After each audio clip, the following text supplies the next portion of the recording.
మీ ఎలాంటి వ్యాపార ప్రకటనలకైనా వెంటనే మా ఛానల్ సంప్రదించండి. అందరికీ నమస్కారం. ఈరోజు మన స్టూడియోలో ప్రముఖ ఆధ్యాత్మికవేత్త వేదిక్ ఆస్ట్రాలజర్ గోనుగంట్ల సురేష్ బాబు గారు ఉన్నారు. గురుగారితో మాట్లాడతాం. నమస్కారం గురుగారు. మణికంఠ గారు నమస్కారం అండి. గురుగారు, సెప్టెంబర్ మాసం మిథున రాశి వారికి ఈ నెల ఏ విధంగా కలిసి రాబోతుంది, ఎలాంటి జాగ్రత్తలు తీసుకోవాలి, ఓవరాల్గా మనకి దేవీ నవరాత్రులు కావచ్చు, చంద్రగ్రహణం కావచ్చు, మహాలయ పక్షాలు ఉన్నాయి. సో ఓవరాల్గా ఏం చెప్తారు వీళ్ళ గురించి? సో మనం మిథున రాశి కనుక ఒక మొక్కలో చెప్పుకోవాలంటే ఒక నార్మల్గా ఉండేది, పెద్ద ఒడిదుడుకులు ఏమో ఉండవు, అప్స్ అండ్ డౌన్స్ ఏమో ఉండవు, ఒక సాధారణంగా వెళ్ళిపోయే మంతు అని చెప్పుకోవాలి. జనరల్గా అన్ని రాశుల్లో న్యూట్రల్గా ఉంది ఏదైనా రాశి అంటే అది మిథున రాశి అనుకోవాలి. అయితే ఒక 2 months 3 months క్రితం సూర్యుడు ప్రభావంతో కొంతమందికి జాబులు పోయాయి, కొన్ని కాల్స్ కూడా నేను అటెండ్ చేయడం జరిగిందనమాట. అయితే వాళ్ళకి సూర్యుడు మనకు లాస్ట్ మంత్లో అంతా నార్మల్ అయ్యారు కాబట్టి పెద్ద ప్రాబ్లమే ఎక్కడ ఏమీ ఉండదు. ఈవిడ గ్రహణం కూడా, చంద్రగ్రహణం కూడా వీళ్ళకి నార్మల్గా ఉంది తప్ప వాళ్ళకి పెద్ద ఇబ్బంది పెట్టే విధంగా అయితే ఏమీ లేదు. ఒక మేజర్ గ్రహాలు కూడాను గురువు తర్వాత లేదంటే శని, ఇవి పెద్ద గ్రహాలు కాబట్టి వీళ్ళకి కొంచెం యావరేజ్గా ఉన్నాయి. అంటే ఓవరాల్గా కనుక చూసుకుంటే వీళ్ళకి ఒక యావరేజ్గా నార్మల్గా తటస్థంగా ఉంటుంది. ఎక్కడైతే వీళ్ళకి చెడు జరగాలి అని అనుకుంటే అక్కడ జరగకుండా ఉంది. అలానే ఎక్కడైతే వీళ్ళు బాగా అభివృద్ధి గ్రోత్ రావాలో అది కూడాను పెద్ద అంత ట్రిగ్గర్ ఇచ్చి గ్రోత్ ఇచ్చే పరిస్థితి అయితే ఏమీ లేదు. ఒక సాధారణంగా నార్మల్గా ఉండే మంత్ సెప్టెంబర్ మంత్, అది లేదంటే మనకి ఈ దేవి నవరాత్రుల వరకు ఒక నార్మల్గా ఉంటుంది, ఎలాంటి ఇబ్బందులు లేవని మనం చెప్పుకోవచ్చు.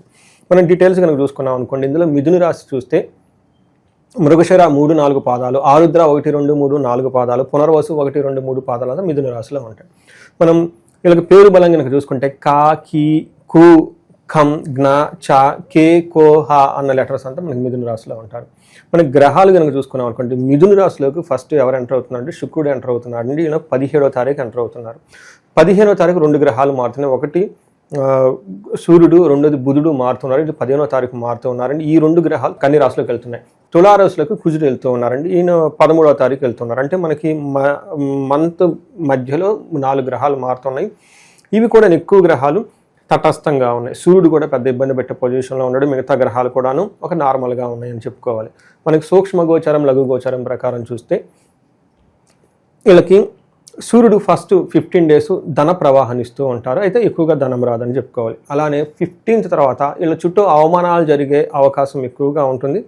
అయితే అవి కూడా చాలా తక్కువ మోతాదులో ఉండి ఇబ్బంది పెట్టే విధంగా అయితే ఏమీ ఉండదు. తర్వాత మనకి మిగతా 2 గ్రహాలు కుజుడు 5వ ఇంట్లో ఉండటంతో ధనానికి కొంచెం ఇబ్బంది పడే అవకాశం ఉంటుంది.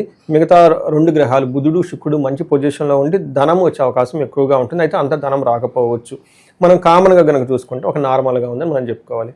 మనకి సూర్యుడు 4వ ఇంట్లో ఉండటం ఏమవుతుందంటే సుఖానికి, గృహంలో సంబంధించిన సుఖానికి, గృహానికి సంబంధించిన విషయంలో, బంధువులకు సంబంధించిన విషయాల్లో మనస్పర్ధలు వచ్చేస్తాయి అని మనకు శాస్త్రాల్లో చెప్తారు. కానీ ప్రొఫెషన్లో బాగుంటుంది ఆ వారం.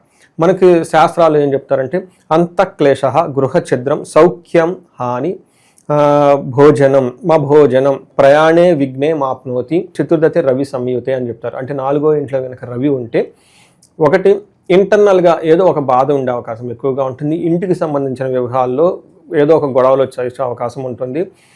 సౌఖ్యానికి కూడా హాని జరిగా ఉంటుంది. బంధువులతో కనుక గొడవలు వచ్చే అవకాశం ఎక్కువ ఉంటుంది. ఎవరైనా కనుక ఈ టైంలో కనుక ట్రావెల్ చేస్తే ఆటంకాలు ఉంటాయి. కొంచెం జాగ్రత్తగా ట్రావెల్ చేసేవాళ్ళు జాగ్రత్తగా ఉండాలి. ఇది కొంచెం గమనించుకోవచ్చు. నెక్స్ట్ వీళ్ళకి 10వ ఇంట్లో దృష్టి ఉండడంతో జాబ్లో, ప్రొఫెషన్లో బాగా గ్రోత్ ఉంటుంది. జాబ్ విషయంలో చాలా అనుకూలంగా ఉంటుందని చెప్పుకోవాలి. అంటే సూర్యుడు ఇక్కడ మిక్స్డ్ రిజల్ట్ ఇస్తున్నారని చెప్పాలి. అయితే కుజుడు 5వ ఇంట్లో ఉండటం వల్ల ఇది మంచిది కాదు. ఈ కుజుడికి సంబంధించిన ఒక్క విషయంలో కొంచెం జాగ్రత్తగా ఉండాలి. 5వ ఇంట్లో కుజుడు ఉండటం వల్ల ఏమవుతుంటే దేహ జాడ్యం, సంతాపం, కాలతిక్రమణ భోజనం, దురితం కర్మలాభాచ భౌమే పంచమే సంస్థితే అని చెప్తారు. 5వ ఇంట్లో కనుక భౌముడు ఉంటే దురితం కర్మలాభాచ, ఏదైనా కనుక పని చేస్తే అందులో రిజల్ట్ రాకుండా ఇబ్బంది పడుతూ ఉంటారు. తర్వాత కాలతిక్రమణ, టయానికి భోజనం తినకుండా ఇటు తిరుగుతూ ఉండే అవకాశం ఎక్కువగా ఉంటుంది. ఖర్చులు విపరీతంగా అవుతాయి. దీనితో పాటు శరీరానికి గాయాలయ్యే అవకాశం కూడా ఎక్కువగా ఉంటుంది. లేదంటే అన్ఎక్స్పెక్టెడ్గా ధనం కానీ ఏదైనా కనుక లాస్ అయ్యే అవకాశం ఎక్కువగా ఉంటుంది. అనుకోని విధంగా చాలా షార్ప్గా కొన్ని విషయాలు గాయాలు తగ్గటం కానీ దెబ్బలు తగిలే అవకాశం ఎక్కువగా ఉంటుంది. ఇది కొంచెం ధనం కూడా కోల్పోయే అవకాశం ఎక్కువగా ఉంటుంది. కేర్ఫుల్గా ఉండాలి. శుక్రుడు 3వ ఇంట్లో ఉండటం ఇది ఒక మంచి పొజిషన్ అని మనం చెప్పుకోవాలి. ఇక్కడ ఏమవుతుందంటే వాణిజ్యం, ఇది మిక్స్డ్ రిజల్ట్. మనకు చాలా విషయాలు చెప్పుకుంటే ఫస్ట్ ఏంటంటే వీళ్ళ మాటకు బాగా విలువ పెరుగుతుంది. తర్వాత మిత్రులతో బాగుంటారు. తర్వాత కొన్ని విషయాల్లో ఇబ్బందులు పడతారు. ఏ విషయంలో అంటే శత్రువులు ఎక్కువ పెరిగే అవకాశం ఉంది, ధన నష్టమయ్యే అవకాశం ఎక్కువగా ఉంటుంది. శుక్రుడు ఇక్కడ మిక్స్డ్ అని చెప్పుకోవాలంటే కొంత భాగిస్తున్నాడు, కొంత ఇబ్బంది పడే పరిస్థితుల్లో ఉంది. ఓవరాల్గా కనుక చూసుకుంటే ఈ 3 గ్రహాలు ప్రతిదీ మిక్స్డ్గా ఉంది. ఇది మంచి చెడు అని చెప్పే విధంగా లేదు కాబట్టి కొంచెం జాగ్రత్తగా ఉండాలి. పర్టికులర్ కుజుడి విషయంలో కొంచెం జాగ్రత్తగా ఉండాల్స్తే మిగతా అన్ని విషయాల్లో బాగుంటుంది. ఈ రాశిలో ఏ నక్షత్రాల వాళ్ళు ఉంటారు, వాళ్ళకి ఎలా ఉండిపోతుంది గురుగారు? ఇందులో మనకి మృగశిర, ఆరుద్ర, పునర్వసు 3 నక్షత్రాలు ఉంటాయి. ఇందులో మృగశిర నక్షత్రం కనుక చూసుకుంటే వీళ్ళకి జయప్రదంగా ఉంటుంది. ఈ మంత్ అంతా ధనలాభం ప్రగా ఉంటుంది. ఒక్క విషయంలో బంధనము, భయం పడుతూ ఉంటారు. ఈ బంధనము, భయపడే విషయాల్లో కొంచెం జాగ్రత్తగా ఉండాలి. వీళ్ళకి ఈ టైంలో అవసరమైతే ఒకసారి ఆస్ట్రాలజీ కనుక చూపించుకుంటే ఏదన్నా కనుక లైఫ్లో క్లారిటీ ఎలా ఉంటే బాగుంటుంది, ముందుకు లైఫ్ ఎలా ఉంటుంది ఏంటి అని చెప్పేసి ఈ కన్సల్టేషన్ చాలా యూజ్ అవుతుందండి. ఎందుకంటే రాత్రి ఒక క్లయింట్ నాకు నైట్ 10:30 ఫోన్ చేశారు. ప్రాబ్లం ఏంటంటే సింగిల్ మదర్, రెండోది జాబు. సింగిల్ మదర్కి జాబ్ చాలా ఇంపార్టెంట్. ఈ జాబు పోయిందండి 2 months బ్యాక్. దాంతో వాళ్ళకి ఫుల్ నెగిటివ్ వెళ్ళిపోయారు. ఉన్న సోర్స్ జాబు అది లేదు, సింగిల్ మదర్, బాబు చదువుకుంటున్నాడు, ఇంకేంటి ఫుల్ నెగిటివ్ మూడ్లోకి వెళ్ళిపోయారు. నేను ఏంటంటే హారోస్కోప్ అంతా చూసి దాదాపు ఒక 45 minutes మాట్లాడాను. నేను సమరీ ఏంటంటే next down to line 1 year మీకు మహారాజ యోగం రాబోతుంది, కుజుని యొక్క యోగం రాబోతుంది, అద్భుతమైన ఒక ధనయోగం రాబోతుంది. దానికి మీరు ప్రిపరేషన్ స్టేజ్లో ఉన్నారు. ఇది మీరు ఈ గ్యాప్ని మీరు నెగిటివ్గా తీసుకోవద్దు, పాజిటివ్గా తీసుకోండి. ఈ టైంలో స్పెండ్ చేయండి బాబుతోటి, అందరితోటి కోర్సులు నేర్చుకోండి, ఇవి నేర్చుకోండి.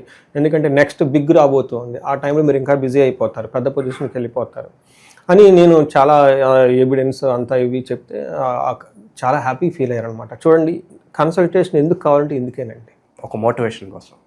మోటివేషను ప్లస్ నమ్మకం. ఎందుకు వాళ్ళు నన్ను నమ్ముతారు? నేను చాలా విషయాలు లైఫ్లో జరిగినాయి చెప్తున్నాను. ఇలాంటి 45 minutes ఎవరు వింటారండి? ఈ రోజుల్లో 5 minutesలో ఇలా రీల్ తీసి అవతల పడేస్తుంటే మనం జంకిస్తే ఎవరైనా కదా. వాళ్ళు చూసుకొని ఇదిగో మీ లైఫ్లో ఇది జరిగింది, దీనికి కారణం ఇది, ఈ టైంలో ఎలా జరిగింది, ఈ టైంలో ఎలా ఉంటుందంట కోరిలేషన్ చేసుకుంటా అప్పుడు కాన్ఫిడెన్స్ వస్తుంది. ఇప్పుడు ఏమవుతుంది, నేను ఎంత నెగిటివ్ వాళ్ళు జరిగిన భాషలో చెప్పుకున్నాను కాబట్టి ఫ్యూచర్లో ఏముంటుందో వాళ్ళకి తెలిసిపోతుంది కాబట్టి దట్ బిల్డ్ ద కాన్ఫిడెన్స్. ఈలోపు టైం వేస్ట్ చేసుకోకుండా ఇవి గూళ్ళకి వెళ్ళండి, ఆధ్యాత్మికంగా ఉండి ఈ గైడెన్స్ ఇస్తాము. కొన్ని యోగా, మెడిటేషన్ టెక్నిక్స్ ఇవన్నీ నేర్పుతూ ఉంటాము. She will be getting ready to encash the bigger things in the future. నేను చెప్పాను వెంటనే ఇది ఖచ్చితంగా వస్తుందండి, ఈ టయానికి నాకు మెసేజ్ పెట్టండి, షూర్ అండి. సో అందుకని ఆస్ట్రాలజీ పెట్టాలి. మన జ్యోతిష్యం ఎందుకన్నారంటే ఇక్కడ ఏముందో అర్థం కానప్పుడు, అసలు ఏంట్రా బాబు ఫ్యూచర్ అని తెలవనప్పుడు వీళ్ళు సలహాలు ఇచ్చి కన్ఫ్యూజన్ అయ్యే బదులు మంచి ఆస్ట్రాలజీ దగ్గరికి వెళ్తే they will give the clarity అండి.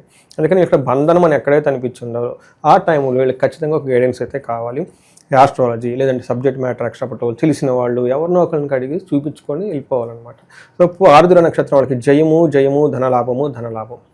తర్వాత బంధనము, బంధించబడినట్లు ఉంటుంది. పునర్వసు నక్షత్రం వాళ్ళకి ఐశ్వర్యము, జయము, కలహము, ధనలాభము, మృష్టాన్నము, ధనలాభము. ఈ పునర్వసు నక్షత్రం వాళ్ళకి ఎక్కడ ఒక చిన్న నెగిటివ్ కూడా లేదు, అంతా బాగుంది. అయితే అన్నదమ్ములతో గొడవలు పడే అవకాశం ఎక్కువగా ఉంది. ఒక్క విషయంలో జాగ్రత్తగా ఉంటే మిగతా అంతా బాగుంటుంది. మృగశిర నక్షత్రం వాళ్ళకి స్త్రీలతో ఎక్కడ గొడవలు అయ్యే అవకాశం ఎక్కువగా ఉంటుంది, బై మిస్టేక్ జరిగే అవకాశం ఎక్కువగా ఉంటుంది. లేడీస్ అయితే జెంట్స్ జరిగే అవకాశం ఎక్కువగా ఉంటుంది. బుద్ధి నాశనం, రాంగ్ డిసిషన్ తీసుకునే అవకాశం ఎక్కువగా ఉంటుంది, కేర్ఫుల్గా ఉండాలి. ఆరుద్ర నక్షత్రం వాళ్ళకి స్త్రీ నాశనం, బుద్ధి నాశనం. అలానే పునర్వసు నక్షత్రానికి స్త్రీ నాశనం అని చెప్తారు, లేదంటే పురుష నాశనం అని చెప్తారు. అంటే ఇన్ సమరీ ఏం చెప్తామంటే వీళ్ళకి తెలిసిన లేడీస్ అయితే జెంట్స్కి ద్వారా ఒక అనుకునే విధంగా లాస్లు వచ్చే అవకాశం ఎక్కువగా ఉంటుంది, ఇబ్బందులు వచ్చే అవకాశం ఎక్కువగా ఉంటుంది. ఇన్ కేసు జెంట్స్ అయితే స్త్రీల ద్వారా ప్రాబ్లం వస్తుంది. రెండోది రాంగ్ డెసిషన్, బుద్ధి నాశనం. ఇంటలెక్ట్, బుద్ధి స్ట్రాంగ్గా ఉండకపోతుంటే దే విల్ గెట్ కన్ఫ్యూజ్ అండి. ఒక ట్రాప్కో, ఒక ఆపర్చునిటీ కోల్పోవటమో, ఏదో సంథింగ్ జరుగుతుంది, అయ్యో ఇది బాగుందని చేసుకున్నాం, ఒక రాంగ్ డెసిషన్ తీసుకొని తర్వాత ఇబ్బంది పడే అవకాశం ఎక్కువగా ఉంది. ఈ 2 విషయాల్లో తప్ప ఇంకెక్కడ వీళ్ళకి పెద్ద ప్రాబ్లం ఏమి లేదని నేను చెప్తానండి. ఎలాంటి పరిహారాలు చేసుకోవడం ద్వారా ఇంకా బాగుంటుంది అంటారు వాళ్ళకి? ఒక్కటి, కుజుడు వీళ్ళకి కొంచెం జాగ్రత్తగా ఉండాలండి. మంగళవారం రోజున ఖచ్చితంగా 1 kg కందులు దానం చేయాలండి, ఎర్రటి వస్తువులు. ఆవుకు అరటిపళ్ళు తినిపించాలి. ఈ సింపుల్ రెమెడీస్ అండి. తర్వాత సుబ్రహ్మణ్యేశ్వర స్వామికి సంబంధించిన దేవాలయాలు విజిట్ చేస్తే చాలా చాలా ఉత్తమం. సుబ్రహ్మణ్యేశ్వర స్వామికి సంబంధించిన ఏ మంత్రం, ఏ స్తోత్రం ఏది చేసినా బాగుంటుంది. సంకష్టహర చతుర్థి అని ఉంటుంది. ఈ మనలో వచ్చే ఏ ఒక్క దానికైనా కానీ ఖచ్చితంగా ఆ వ్రతంలాగా ఒకటన్నా మీరు ఒక 1/2 hour టైం స్పెండ్ చేసి అది జరుపుకుంటే చాలా బాగుంటుంది. గణపతి గుడికి వెళ్ళండి. ఇన్ని సింపుల్ రెమెడీస్. వీటితో పాటు అంటే చాలామంది మాకు సింపుల్ రెమెడీస్ అని అడుగుతూ ఉంటారు అనమాట. వీటితో పాటు మనకు వచ్చే పండగలు ఏముందండి, వినాయక చవితి ఖచ్చితంగా సెలబ్రేట్ చేసుకోండి, పితృపక్షాలు చక్కగా సెలబ్రేట్ చేసుకోండి. నెక్స్ట్ మనకు దేవి నవరాత్రులు, ఇవన్నీ న్యాచురల్ రెమెడీస్, పవర్ఫుల్ రెమెడీస్. ఇవి కాకుండా కొంతమందికి విశేషంగా 1-to-1 వాళ్ళ ప్రాబ్లమ్స్ ఉంటాయి. ఎవరైతే కనుక ధనానికి ఇబ్బంది పడుతూ ఉన్నారో కుబేరు పాశుపతాభిషేకం ఖచ్చితంగా చేయించుకోండి. మహాలక్ష్మి అమ్మవారితో 2 రోజులు కనుక చేయించుకోగలిగితే విశేష ధన ప్రాప్తి. మన వేదాలలో స్తోత్రాల్లో ఇన్ని వచ్చారండి, అవన్నీ యూటిలైజ్ చేసుకోవాల్సిన బాధ్యత మంది. ఎంతో టైం స్పెండ్ చేస్తాం కదా, ఎన్నెన్నో పెడుతూ ఉంటాం, ఎన్నో లక్షలు పోగొట్టుకుంటామండి కదా. దేవుడికి సంబంధించి ఇవి చేయించుకుంటే ఆ ధనం రక్షించబడుతుంది, ధన ఫ్లో పెరుగుతుంది. నెక్స్ట్ ఎవరికైనా కనుక వేరే ప్రాబ్లమ్స్, ప్రాపర్టీ ఇష్యూస్ ఇవన్నీ ఇంకా ఎవరికైనా ఉంటే పర్టికులర్ కుజుడికి సంబంధించిన అనుకూలంగా లేరు కాబట్టి రియల్ ఎస్టేట్ వాళ్ళు ఎవరైనా ఉన్నా వీళ్ళు మనకి సుదర్శన హోమం చేయించుకున్నా, చండీ పారాయణం, చండీ హోమం చేయించుకున్నా కానీ చాలా చక్కగా ఉంటుంది. సో ఇవి మేజర్ రెమెడీస్ అండి. 1-to-1 మనకు కనెక్ట్ అయినప్పుడు వాళ్ళకి ఇంకా ఏమన్నా కనుక సరిగా లేకపోతే అవి కూడా చేసుకోవచ్చు. ఎవరైతే కనుక జాబ్లో బర్డన్గా ఫీల్ అవుతున్నారు, స్ట్రెస్ఫుల్గా ఉన్నారు, వాళ్ళు మన్యు పాశుపత అభిషేకం చేయించుకున్నా కానీ చాలా బాగుంటుందండి. ఓకే, సెప్టెంబర్ మాసంలో ఓవరాల్గా మిథున రాశి వారి పరిస్థితి ఏ విధంగా ఉండబోతుంది, ఎలాంటి జాగ్రత్తలు తీసుకోవాలి, చాలా బాగా వివరించారు. ధన్యవాదాలు. ధన్యవాదాలండి.